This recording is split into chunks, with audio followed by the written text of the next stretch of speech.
Now, flooding can be expected after heavy rain, but just how severe can it get? Really hard to predict. Yeah, so as you can see here, a living room turned into a river as water just rushed into that home Friday. Tonight, the cleanup continues for a family who was living on the east side of town.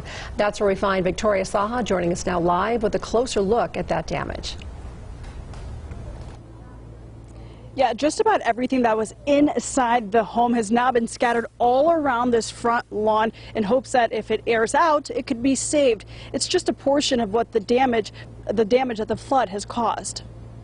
There was more water inside than there was outside at that point. Serene Temple describes her living room transformed into a lake as water quickly rose to her ankles. You can see the water line,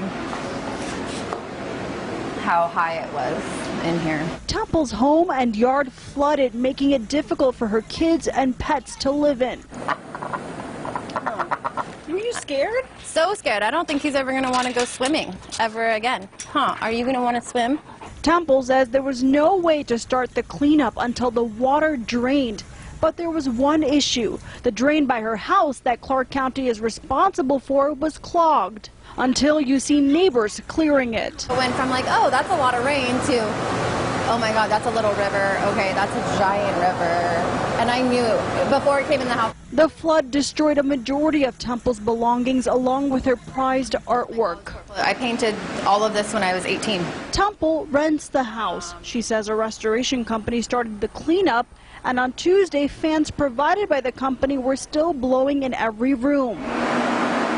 But while we were there, the company was told by the homeowner to take the equipment out. I'm in shock because this is supposed to be running for at least another week.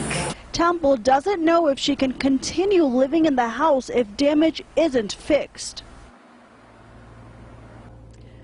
I called the homeowner, Max Carter, to find out why the cleanup stopped. He said no comment, and he hung up the phone. I also reached out to the county about the storm drains, and they said that they're cleared out every month, also when it storms.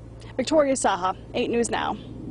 Victoria, thanks for that. As we continue to navigate through a pretty intense monsoon season, there are several resources to help you address flooding issues you might have in your area. You can just head to the Regional Flood Control District's website. There you can report those clogged storm drains that she was talking about, and you can also check to see if maybe your home might be in a flood zone. You'll also find a helpful section about flood insurance as well.